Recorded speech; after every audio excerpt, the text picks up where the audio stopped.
Welcome to the Small Giants Virtual Workshop. A couple just things to expect for today. So what we're going to do, we have Anna, who I'll talk a little bit more about in just a second, but she's probably up there on the top row of your screen too.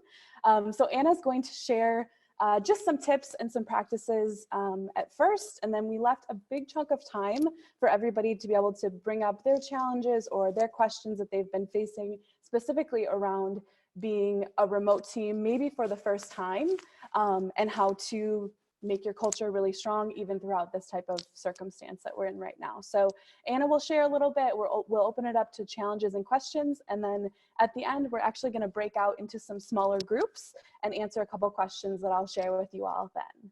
So I'm really excited to introduce Anna Brozek. So Anna is the CEO of Big Cartel, and Big Cartel, even before all of this craziness happened, was a fully virtual team. They were also named a Forbes Small Giant or one of America's best small companies. So Anna, her team, they just have so much wisdom to share, especially around this topic.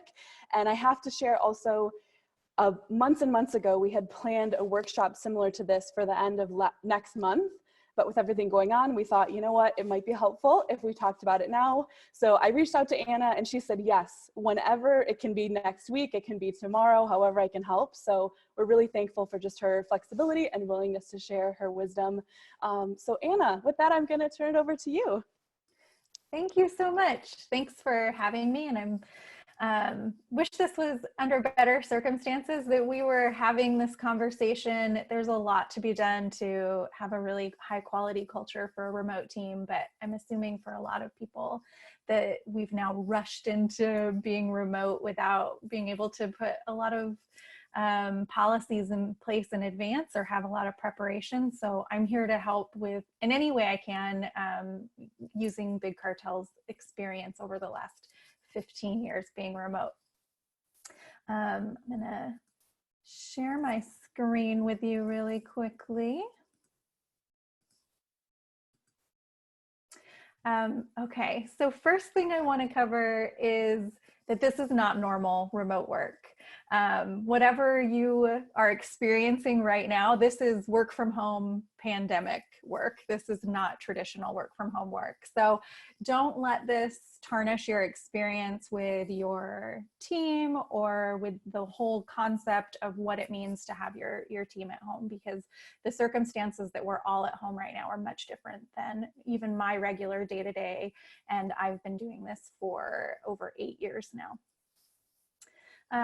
But the best advice I can offer, since we're sort of rushing into this, is develop a plan if you haven't already. And that begins with selecting the tools that you and your team will use to make remote life work. At Big Cartel, we use Slack to communicate in a more casual fashion when we're not talking specifically about projects. We have a lot of really fun channels like music, cooking, babies. It's where we make some fun announcements, like someone has a birthday or a Big Cartel anniversary. But we don't talk a lot about work in there. There might be a quick question here or there, but most of our work happens in Basecamp. And we have expectations already set for the team that work conversations should all happen in our Basecamp tool. That can be something different for you. It really depends on what your company's trying to achieve. But for us, it works. There's a lot of asynchronous communication that happens on a remote team, and Basecamp is really well designed for that. And once you have those expectations set for your team on where you want them to be working and sort of how you want them to be communicating with one another, trust is going to go a long way. One of the questions I hear a lot, and I'm happy to talk about this in the Q&A too, is how do you know someone's working, or how do you know they're being productive? And the truth is, you just don't. You have to trust them. And hopefully you've already hired people that you do trust, and you've already onboarded them, and you can see how they're working and you've already set the expectations to know what they should be accomplishing, and trusting them to get there and then following up on those expectations is really a key component to making remote life successful. As a remote company, you will communicate more than you ever have, and it will mostly be in writing now. So write often. and write with clear expectations. Again, to be able to trust your team, they need to know what the expectations are, so they know what to deliver to you and in what timeline, where you want to receive that information. But communicating often with them and them communicating back regularly, and keeping everyone on the same page with expectations is going to be really helpful and will allow you that trust to feel good about having a remote team that you don't have to stay on top of and micromanage regularly to make sure the work is being done. When you're communicating, it's especially important to assign items and timelines to people. I think in an office setting, it's really easy when you're like making eye contact with someone in a meeting, or you're standing at their desk having a conversation like, hey, can you take care of that really quickly for me? One thing we learned at Big Cartel is that if we're not very specifically talking to a single person, but we need a task managed, it needs to be assigned. It's easy to show your work and say, I would love your feedback on this, but who are you looking for feedback from? It's important that you specify that. I'm looking for feedback from our QA team on this specific project. Can I have it by the end of the week? And that takes uncertainty out of the equation. We now know who exactly we need help from, and they have a timeline and an expectation on when to get back to you with that feedback. And I think it's also super important that even though at Big Cartel we rely entirely or almost entirely on asynchronous written conversations, it's really important to know when to move to a video call. It's easy in writing, and especially during stressful times, to read into things. And you know your team better than anyone else. Certain individuals on my team are prone to think the worst of a situation. They tend to automatically fall into like, oh no, what does that mean? Anna's upset with me. And that's not the case. But sometimes those conversations, when you notice in writing maybe starting to get tense, it's really important to quickly jump over to a video call, because just having that face-to-face, looking someone in the eye and just saying like, hey, we're on the same team. I just wanted to get this done this week because it's important for these reasons. Is that possible for you? And my last little bit of advice for this work from home pandemic life that we are in is to keep it human. I mean, we should do that anyway, but especially right now, it's important to understand this isn't normal. So I've been checking in with my team really frequently. We joke that the sort of usual like, hey, how are you is useless now, because we all know how we are. We're stressed, we're anxious, we're uncertain. So I've taken to actually just starting to ask, how's your family? How are your kids doing? How are your dogs doing? How are your parents doing? And I think that that allows people to really get to the core of what's going on in their lives, and helps them feel connected, even when it's like this, even when maybe they're living at home alone right now and aren't getting human interaction. Just to have someone check in regularly and say, how's your family? I think is really important. We do this all the time, and I think it's important for an ongoing remote culture, but maybe now more than ever, is to celebrate virtually. So we will, like I said, in Slack, blow up the channel with GIFs and emoji and funny videos whenever it's someone's birthday or work anniversary, or if someone has a baby or announces a pregnancy. Those are just really special things that you can all sort of hoot and holler about in writing in your Slack or whatever given tool you want to use.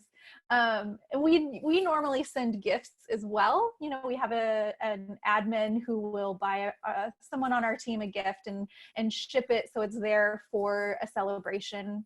We also often will have parties. We'll do virtual pizza parties when we're celebrating a project that's been shipped. Maybe it's like your regular Monday meeting, but you move it, instead of having it at 10 a.m., you move it to 3 in the afternoon, and everybody orders a pizza and maybe opens like a beer, a glass of wine, whatever suits your fancy. And we just still have the meeting, but also take a moment to just reflect on a job well done or whatever it is we're celebrating. And my last piece is that I want to just reinforce that even though we're all work from home right now and hopefully self-isolating, that time off still matters. And I've let my team know that as well. Like, You may have had a vacation planned for 2 weeks from now that you're no longer going on, but you can still take that time off. It's okay to shut off the email, shut off the Basecamp and Slack, and do what you need to do, whether that's for a single day or a long weekend, or if you want to take your full 2 weeks and just be present with your family during a weird time. But to make sure that they're still getting the time that they need, and that work from home doesn't mean that you are expected to be on all the time, that it's still a regular work life. They're just doing it in a different setting. Those were my high level sort of, this is how I describe remote work in the current environment that we're living in. I would love to take any specific questions that you have or issues that you're dealing with and try and help you through them if I can. Awesome, thank you. And I saw lots of people looking down, looking like they were writing notes. So hopefully you guys got a couple tips out of that. But for now, what questions or challenges do you all have that we can pose either to Anna or to the group, to our collective wisdom here today? You can feel free to chat them, or if you have your camera on, you can wave and I'll unmute you. Okay, Maria, I'm gonna unmute you. You can kick us off. Oh, great. Thank you. This has been very helpful. And I work for a small company in DC. And basically I'm taking notes and I'm like, oh, we've done that. We've done that. We've done that. We've done that. But now I think we're at a point where, okay, we're all set up. We've got Slack. We've been slacking forever. How do we address the issue of, I think a lot of people who are single, who live alone, how do we, and it's an adjustment when you go from teleworking 1 day a week to full-time, there's no end in sight.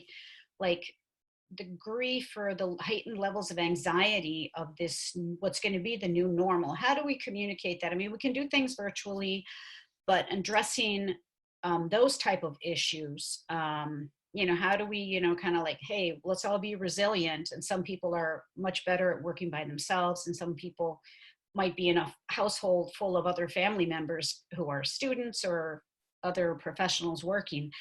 What is a good way to address that? The mental health, other than taking physical breaks, walks out, there's that mental and emotional component that probably needs, you know, I would like to address with my company, to just acknowledge it and, hey, let's work through it. And I don't know what the approach is. Yeah. Anna, can I pass that one to you? And then if anyone else has any input, we can go there too. Yeah, of course. Yeah. I'm happy to. So Maria, I don't know. I think it depends a lot on your individual company, but I will say what Big Cartel has done. I gave our entire team of 38 all last week off. I sort of felt the wave of everything coming, and I knew that, you know, schools were starting to close. We have, you know, multiple teammates in Seattle where all of this was sort of hitting first in the US. And I wanted to overreact quickly for them so that everybody was not feeling like they had to come to work and be 100% productive while the world was sort of falling apart around us. And so everyone got the week off. And I think that was really healthy. We came back, our leadership team did work last week, and my only goal for us was to have a plan for yesterday, for Monday, to come in and say, you know what, we want the work that we're doing going forward to feel meaningful and purposeful during this time. I can't expect, and I won't ask someone to come in and, you know, like clean up a tooltip or move some pixels around and have them say, but like, what is this for? Why am I even doing this? So we tried to, you know, retool our path going forward to find work that felt meaningful and helpful to the world as it is right now. And I was very clear, and we did this all in Basecamp. I wrote it all up for our team, and I was able to link out to more specific documents. So I would say, for instance, we want you to take care of you and your family first. That's what's most important to us. So I'm not going to work at 100%. I don't expect you to work at 100%. If you have kids and you're trying to be an educator and caretaker and full-time employee, don't sweat it. Do what you need to do. Talk to your manager, figure out when you're available and when you're not, and we'll cover you otherwise. If you're highly anxious right now and maybe you're living at home alone, or maybe you're at home with a partner that you've been fighting with, like your relationship's rocky right now, that's got to be so awful. We linked to various mental health options or healthcare options even in our Slack channel. Here are some tools. You can see a doctor on demand through our insurance. This is also available for mental health. Take care of yourselves, but also feel free, just like the parents, to find a schedule that works for you to get the work done. And then we also, just made sure that was reinforced on a human level. We knew who our more sensitive and tender souls were, and we reached out to those people. We've been reaching out to those people daily, individually and personally, just to check in. Not everybody needs it, but you know who those people are on your team, maybe, who are more vulnerable and sensitive. And it's a lot of not necessarily being able to help, but being just a person there for them, and for them to know that there's someone they can turn to when it does all feel too overwhelming, or to know that if they just need to take a break or to call a doctor on demand virtually, that they have the resources to do that. That's the approach we've taken. And, like I said, they had the whole week off, so I've only been at it now for a day and a half, but I can tell you my team is feeling really purposeful right now and engaged and grateful. Awesome. Thank you. Some really thoughtful stuff that you were doing there. We had a couple questions come in here through chat, so let me read a couple of these. This one might be a little different from just working virtually normally, but is anyone having trouble with folks who don't have reliable internet or good computers working remotely? Any tips there, either from Anna or the rest of the group? Anyone else dealing with that also? Maybe just by a show of hands. Okay, a couple. This is a new one, obviously. Mm-hmm. I think, especially, like I said, if you weren't planning on going fully remote. We certainly have some individuals who work in areas where their internet isn't great. And those folks traditionally, in a normal situation, would go to a co-working space, would work at a coffee shop or a cafe down the road. That's obviously no longer an option. And so as far as the internet goes, we just try and be flexible. A lot of this stuff is happening asynchronously. And so I think, again, using that Basecamp tool allows us to sort of designate what the expectations are. And if possible, some of that stuff, it sort of depends on the role, can potentially be done without reliable internet. If you're writing documentation, you can probably write that in a doc on your computer and then upload it to the cloud or to whatever, place that you're storing that when the internet's back up or when the internet happens to be working better. As far as computers go, Big Cartel provides our team with computers. That's part of our investment in remote work. And so if your company is able, I would just go to apple.com and start buying laptops for people who need reliable equipment, because that is definitely something that's part of the job that's necessary. We do have a very small office in Salt Lake City that a couple people were working out of, and I made sure to let those people know when we were closing the office a week and a half ago, like, hey, grab what you need. If there's anything you need from here, if you don't have a monitor at home because you like using this one at the office, like, just take it with you and set up what you need to set up so that your home space is sufficient for you to get the job done. Awesome, thank you. And to Diana, and I think I also saw Matt's hand, we'll keep our ear out. If we come across any resources or any other tips for that one, we'll send them your way. Another one here, so this one is about someone he's an employee who's currently in his third week, so looking for advice on having a new hire who's now working virtually. So how to get work from them without micromanaging them in their first couple of weeks. This is funny. We just hired a member of our leadership team. This is her third week. And we had our leadership call we do on every Monday, and I had said, oh my gosh, Tiffany, is this the weirdest time to be starting a new job? And she was just like, it's certainly unsettling. So I can't imagine, like I was feeling for her, and I've been trying so hard to make her feel, you know, heard and supported, because I know that if I was at a new place and there was so much uncertainty in the world, I would just want some sort of reassurance that is my job okay? Am I gonna, you know, have one tomorrow? Am I valued here? What are the values and ethos of the company? So we've just done as much as we can to reinforce that with her. We use Basecamp to onboard all of our employees. There's a great to-do list, and there's documentation in there. We use like a template, and it just gets copied over for every time we have a new hire. And so we go through a checklist of all of the things that we want to accomplish in the first few weeks, starting with our company culture, understanding who our team is, understanding how we work, where things go, like casual conversations in Slack, work conversations, project-oriented conversations happen in the specific project within Basecamp.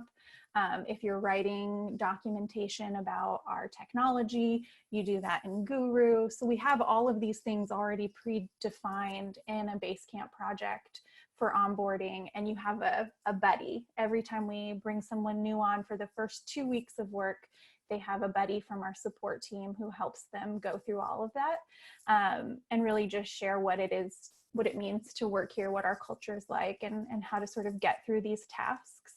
And then from there, they do about 2 weeks of the team onboarding. So if they're a designer or developer, they'll move to that team, and they'll have a buddy on that team as well to help them sort of get through the day-to-day work. Like, what should I be doing right now? If this conversation is happening here, should I be participating in it? So if you're able to have a buddy system, especially this early on and in a remote setting that's new to the company, having a veteran buddy is going to be super helpful to ensuring the success of a new employee, I think. That's a great tip. We have also some great tips coming in through the chat. So Diana mentioned that they're offering coaching for employees, specifically around how to manage increasing anxiety, how to set up your new workspace. So that sounds really beneficial. Heidi shared that they have people using phones if they have to for the technology issue. So maybe they can make their phone a hotspot, or maybe they're even working on Google Docs on their phone. Jeannie, she found some hand sanitizer and mailed it to each person on our team with a personal note. She mentioned that small gestures of kindness and business mercy, which is a great term, can go a long way. So that's a great tip too. And then there's some other great tips in here. So if you guys, we can send these tips out afterwards too. Another question here. Well, let me go to the camera here. Anyone have a question that they want to pose before I go back to the ones in the chat? Yeah, Neil, I'm going to unmute you here. Go ahead. Yes, thanks. So I have a team that's actually experiencing this in Ghana.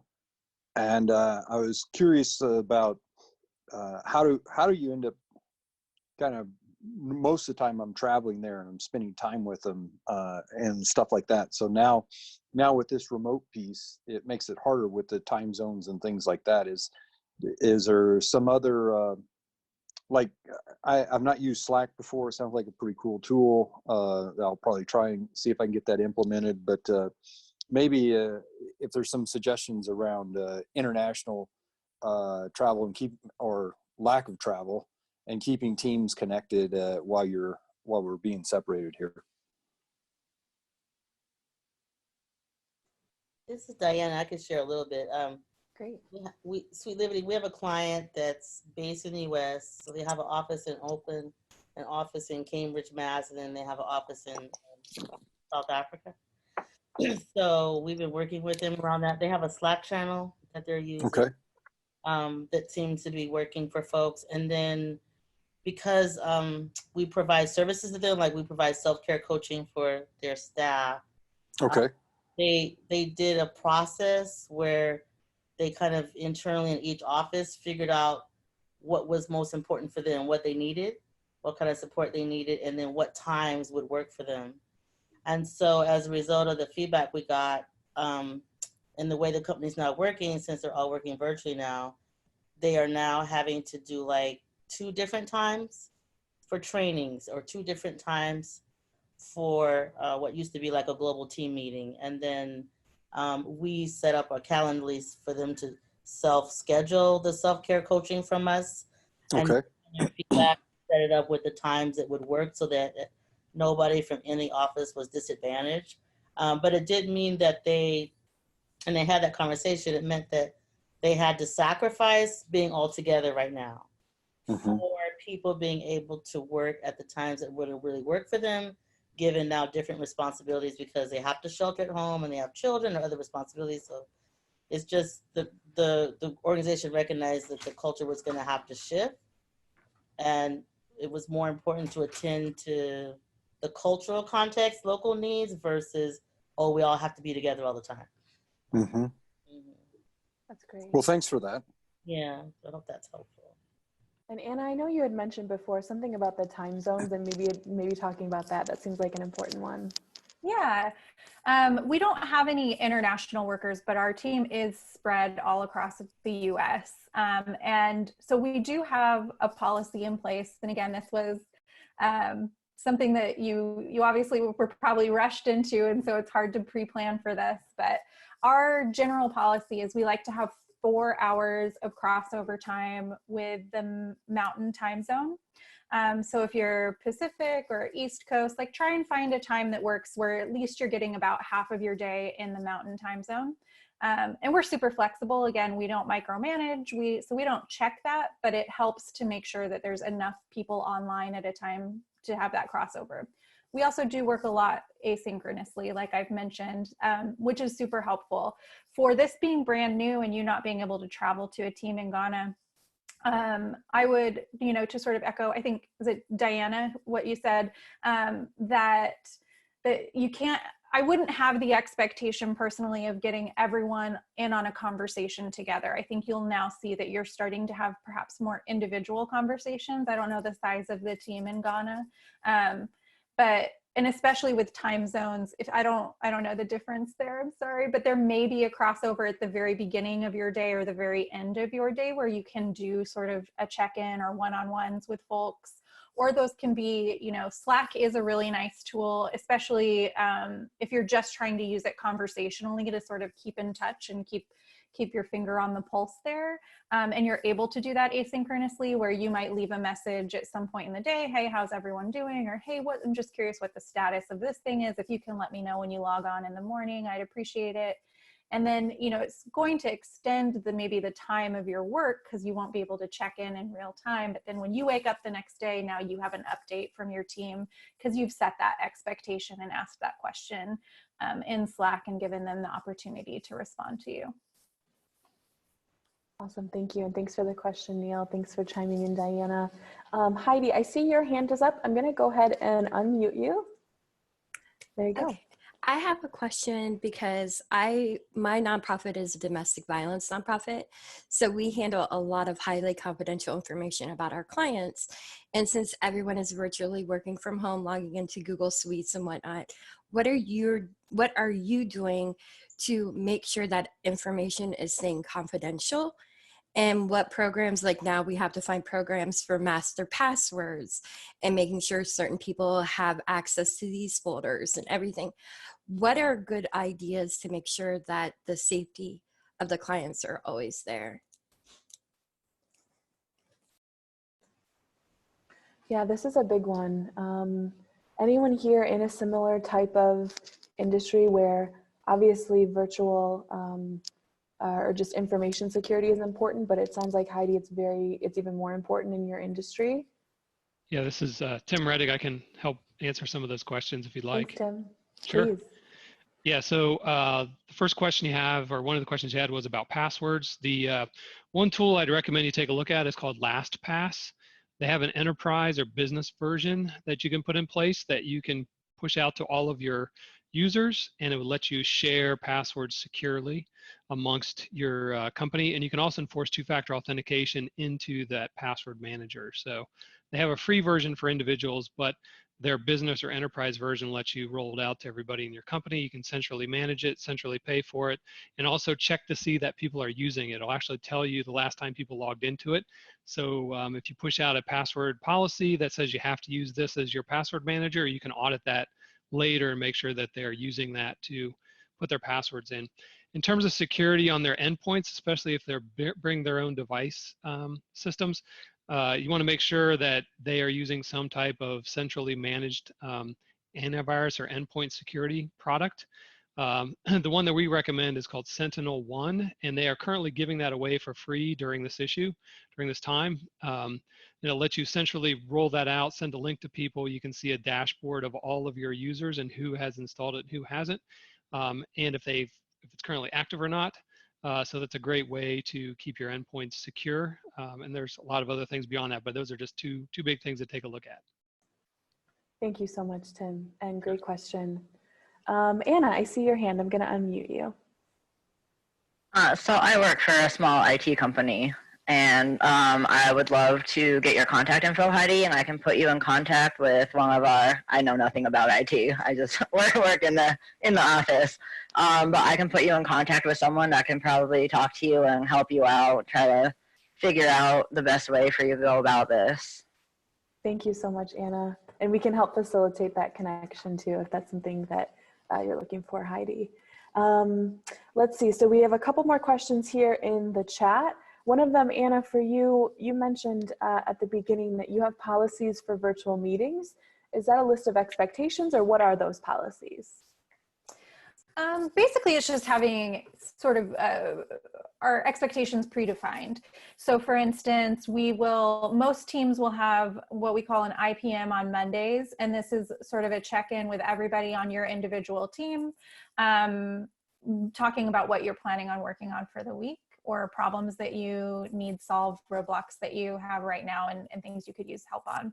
And then every day, most teams have about a 5 to 10 minute stand-up. And again, this is just each individual team getting together. It's supposed to be really quick, just like, hey, these are the things I'm working on today. And then any sort of deeper questions or needs get taken offline or into a separate call or conversation in Basecamp to cover those. And so that's just our way of sort of keeping a pulse on things, making sure we know what people are working on, what the expectations are. Now that's a little bit different now that we're in pandemic times, and we've asked everyone to, be really mindful of taking care of themselves and their families. That's obviously asking people to be available at the same time every day isn't really an option for parents or for someone who is feeling an intense amount of anxiety. And so there's a lot of flexibility around that right now, but generally, as far as virtual calls go, those are our policies around that. That's sort of the expectation. This one I think is really interesting for the time that we're in now. So Ellen mentioned, I'm wondering if the boundary between employee and personal life is changing for others. We feel the need to better understand any struggles that our staff are having working from home and dealing with, but also want to respect their boundaries. So Anna, anything there with just having people at home? Obviously it's different right now, but do you ever come in around any issues around that boundary between personal life and caring for employees? We try to leave the door open and follow their lead, so my goal is to lead by example and let them know that I'm here to be a shoulder if you need it, or to be just an ear if you need it, but I'm also not going to pry. There are people, for instance, on our team who have, family members that work in healthcare. And so I absolutely ask about that. That's just a human thing. And I think it's important that our team knows that we care on that level. So I'll reach out and say like, hey, like, how is your wife doing? How's the hospital? How are you holding up? Is there anything we can do for you right now? Is there anything she needs that we can do, or your kids? Those parents in particular, we have 2 dads who have 3 kids each, and their wives work in hospitals. And so those 2 dads in particular were like, hey, what do you need? We're here to support you. But as far as other people go, I think it depends on the individual. And I hope that and I know that Big Cartel has created the type of environment where people feel supported enough that they bring their personal issues to us. I've had employees come to me with mental health problems privately and say like, hey, I don't know what to do, I'm losing it. And it's like, all right, let's solve this problem at work. Work shouldn't be the issue at this point. That's when I put a pause on work and let them know the resources we can provide to help them deal with that, whether it's through our health insurance or through our paid leave policy or our family leave policy. And then just offer my support in however they need it. Do you need a phone call? Do you need me to check in with you and make sure that you're seeing your therapist? Do you want me to do that once a week? Like, you tell me. And I have done that. They've said, yes, please. If you'll check in with me on Fridays and just make sure I'm seeing my therapist, that would be super helpful. But I think that's all sort of led by the employee. And the first most important thing is to create that culture where they're comfortable to bring that information to you, and then make sure that your culture is then reciprocating what you've laid out and saying like, okay, now we're not just talking the talk, we're walking the walk as well. That's great, and great question too. Before we go into a breakout session, if there's maybe one more question live, if anyone has a burning question they want to pose. Trying to see. This is Diana. It's not a question, but I can put in the chat what we're doing to address the last question that was raised. Okay, great. Thank you. And Anna has also graciously shared her email address, so I'll share that with all of you. So if you have more questions that pop up afterwards or anything, you can reach out that way. So for right now, we're going to do a Zoom breakout. If you haven't done that before, you're going to get a little pop-up notification from Zoom that's going to ask you to accept. It's going to magically move you into a smaller group. And that's all you have to do. We'll take care of the rest. So in your smaller group, you're going to have about 10 minutes. It should be around 2 or 3 people. And there's 2 things we'd love for you to discuss in that group. So the first thing is, what can I personally do to make working virtually easier for my colleagues?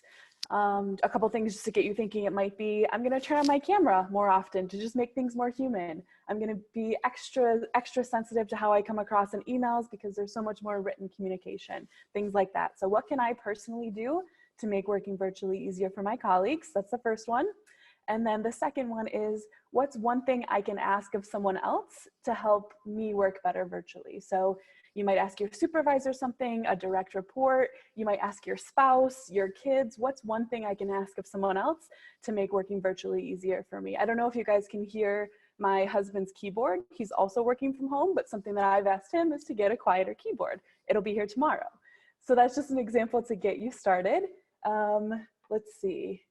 And just so you know, we're saving all of the questions and tips in the chat too. So with that, Hamza is going to break us out into some smaller groups, and we'll see you back here in about 10 minutes.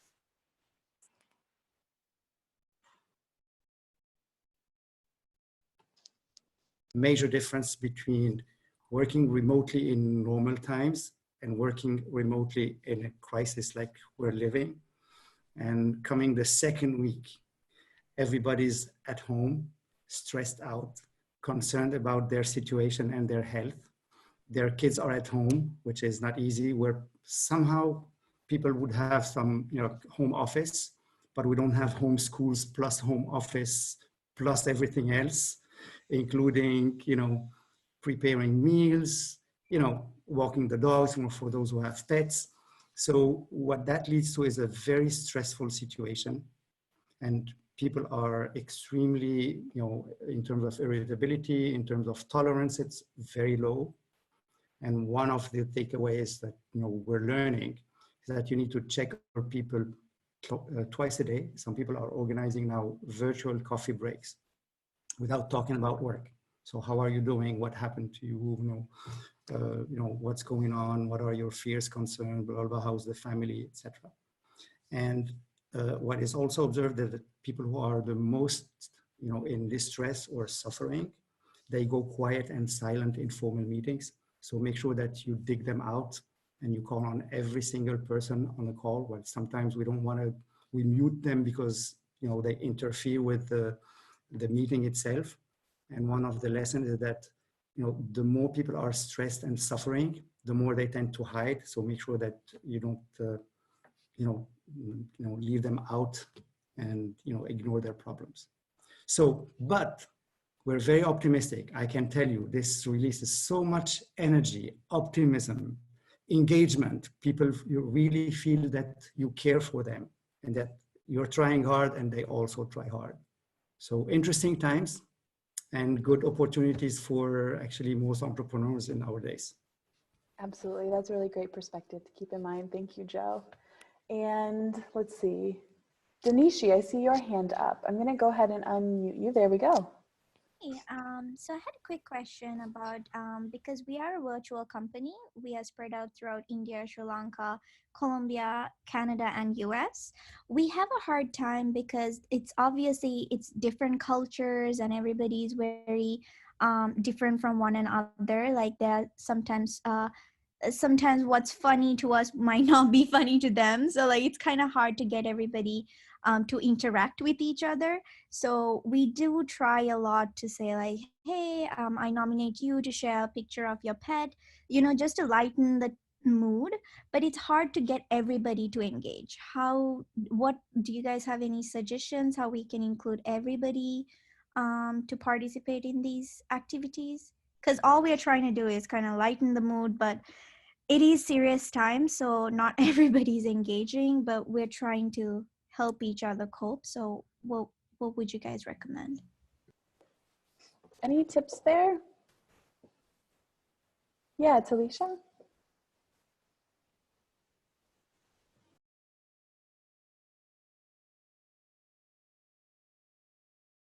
Okay, there it goes. Okay. So what we've been doing is, because we have almost 200 employees that are all virtual now. And we use Slack, and we do have a number of Slack channels for boosting people. The one thing to remember is not everyone is going to engage. And if you do make that an expectation, it'll be a little bit harder for them to engage, is what I've found with teammates, because we have a gambit of team members and a lot of them are natural social distancers. They're all tech, coders and things like that. It's just being consistent. So it's that consistency. So like, trust me, if you're putting it in there and it's pinging everyone, they're seeing it. Slack is really good for having like emotes, so they can just do a thumbs up. So they don't really have to laugh. They can just be like, oh, that was funny. It would just be the best advice I could be is like, just be consistent, because they may not be reacting, but they may be seeing it and actually helping them feel better in the long run. Okay. That's a great point.